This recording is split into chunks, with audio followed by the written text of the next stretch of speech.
Hello, my name is Patrick Lassen. Today I'm going to be talking to you about the public transportation bridge and tunnel network system in New York City and how it works, and particularly how it is financed. So on this slide, this is the start of why we actually have this system, and it's basically because of the demand. This area, New York City is the center of, is called the New York City metro area, and it's comprised of the southern part of New York State, Long Island, the five boroughs of New York City, Manhattan, Brooklyn, the Bronx, Queens, Staten Island, and then the northern and eastern parts of New Jersey. And this whole area has about 20 million people living in it, and it's only about 6,720 square miles. So that's a significant chunk of the population living in a small area, and the the bulk of the jobs are in the core, which is New York City. So there has to be transportation provided for people to get to that location. So on this graph, you can see just the breakdown of when the projects occurred, and uh, you can see that the bulk of the projects occurred in the early 1900s, and then kind of started to bottom out towards the turn of the millennium, and this is primarily because of the availability of funds and labor, and how much different the political system was, and the process for getting large projects like most of the bridges and tunnels that we know today passed. So I guess it's really no surprise that this is where the bulk of the construction took place. Um, but it was really all kind of established by one man. This man, Robert Moses, was kind of like the forefather or the founding father of New York City. He he was involved with many higher ups and politically powerful people, so he was able to basically design just about anything he wanted. He had over 100 projects, which include the Throgs Neck Bridge, the Whitestone Bridge, Henry Hudson, and Verrazano. So here you can see the major connections in the bridge network all around New York City. We have the just some of the major ones that everybody knows: the George Washington Bridge, the Trisboro Bridge, the Lincoln and Holland Tunnels, the Verrazano Bridge, Brooklyn Bridge, Manhattan, and the Brooklyn Battery Tunnel. So, obviously there's many more you can see, and this is just the bridges, as I mentioned earlier. So this kind of illustrates just how many projects that there are. So if you think back to the graph in the previous slides, you know, you really start to grasp how many projects he got done in such a short amount of time. So now I'm going to talk about specific projects individually, and the first one is going to be the Brooklyn Bridge. So the Brooklyn Bridge was built in the late 1880s. One of the first projects.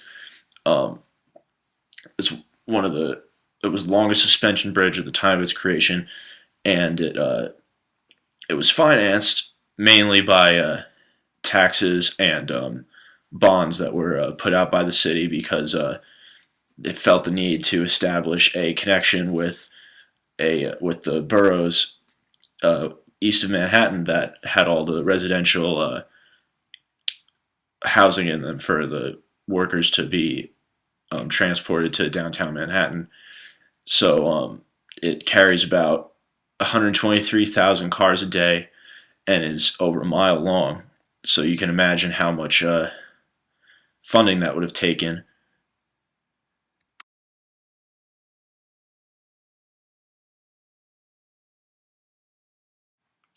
Yeah, so the project costs about $15 million at the time, which is over $350 million today.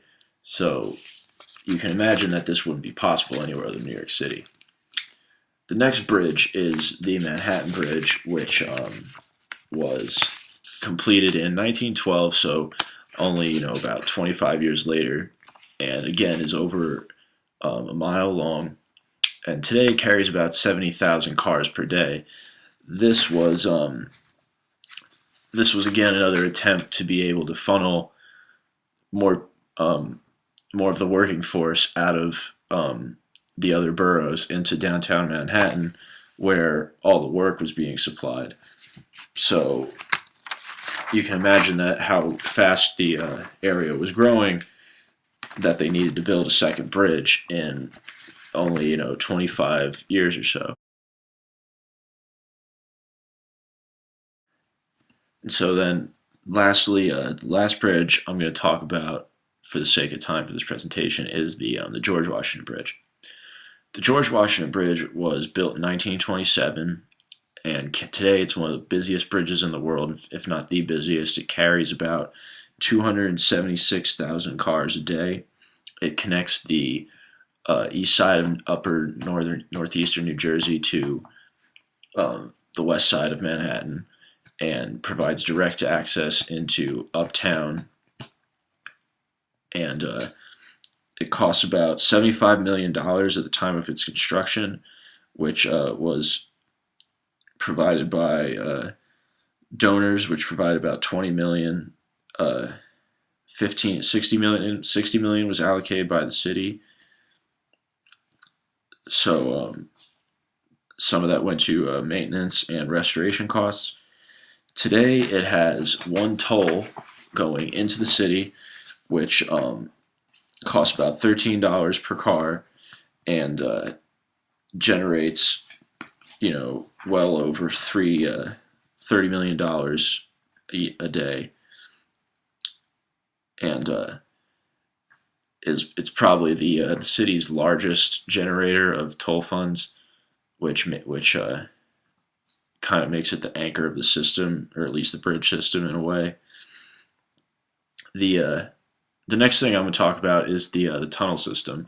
So the tunnel network is just almost just as old as the bridge network. The first tunnel was built in the early 1900s and has extended to reach just about every every area of the city. Since 1904, which is when the first tunnel was built, um, they have connected all five of the boroughs, and as well as connecting parts of eastern New Jersey, and even reaching up into southern parts of New York State. So I'm going to talk about a couple of the major projects and what what went into creating those. So the uh, the first project is the Holland Tunnel, which is the southern connection between eastern New Jersey and New York City.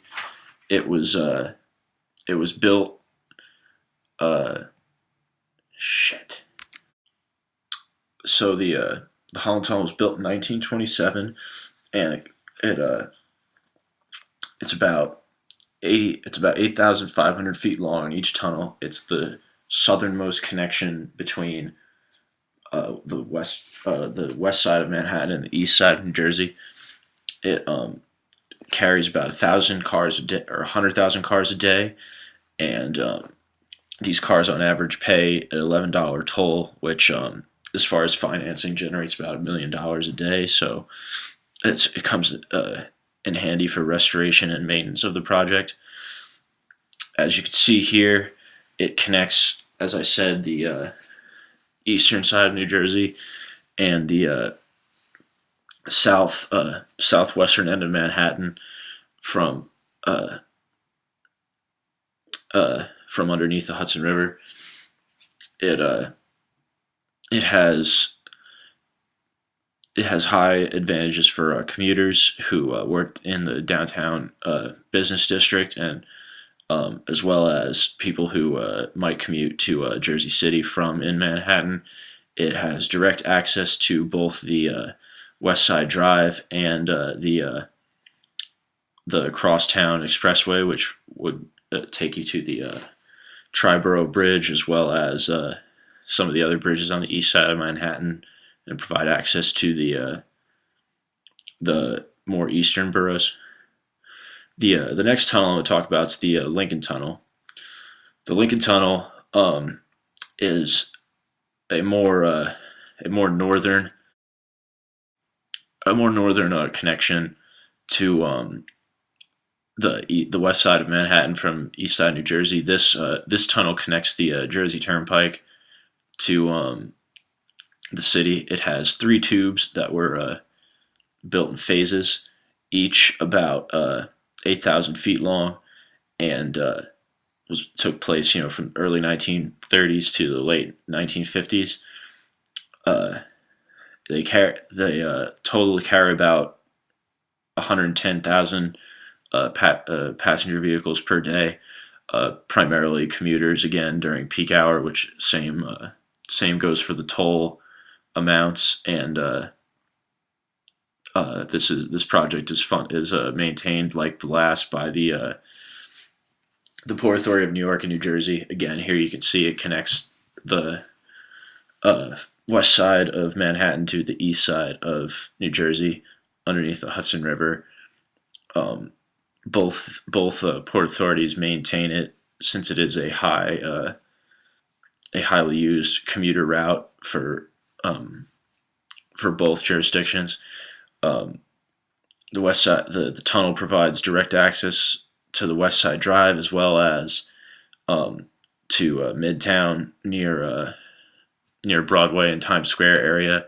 And on the New Jersey side, again, it provides direct access to towns like Hoboken, and as well as the New Jersey Turnpike and Route 3, which would lead you to the Garden State Parkway in New Jersey.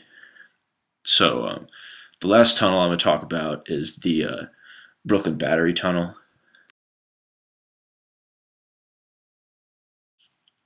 The Brooklyn Battery Tunnel is a little unique in the aspect that it's internal in the city of New York City, so it provides only access to different parts of the city. So it's maintained only by the Port Authority of New York, and it connects the southernmost tip of Manhattan to the north west side of Brooklyn, hence the name Brooklyn Battery Tunnel. It was built in 1950 due to increasing demand for connection between Manhattan and Brooklyn, mainly because of working commuters. It has a little bit less of a toll, only $7.50. Here you can see the provided connection. It's 9,000 feet long, so almost 2 miles. It was opened, as I said, in 1950, and today it carries about 45,000 cars per day, so generating on average about 27,000 each way. And again, the funding sources they come from primarily tolls, and most of these projects, I also forgot to mention, are under historic protection, so they get historic preservation grants from the government. Next, I'm going to show you just a breakdown of the passages in and out of Manhattan. Here you can see the tunnels and the tolls that are provided. So we have several free, but also several tolled. That this is kind of just a breakdown to show that there are some that are free, but they need to be maintained somehow, and one way that that is done is from increased tolls on more highly used services. So a lot of people might like to complain and say that it's unfair that commuting prices into the city are too high, but without some of these smaller projects, the bigger projects wouldn't be practical. They'd be too congested. So it's almost like an impact fee on being able to use the bridge every day. You have to pay for the smaller bridges. Um, these are just some of the major players in today's world. So both in finance and in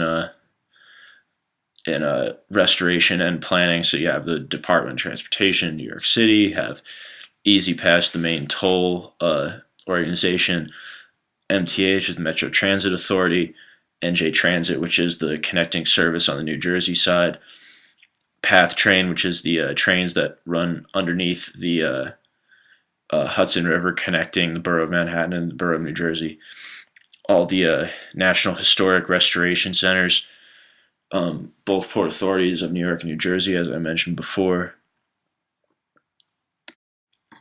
So you can see how complicated um, passing a project like this, like some of the others we've seen in today's world, could be, which is why it's starting to plateau out since the 50s. So why this is important, I thought we should spend some time talking about why we actually need this system. I mean, we know we need it for traffic flow and ease of access, but why do we really need that? So we looked at all these different projects, and we looked at more recently how many organizations are involved and just how messy it can be to pass a new project.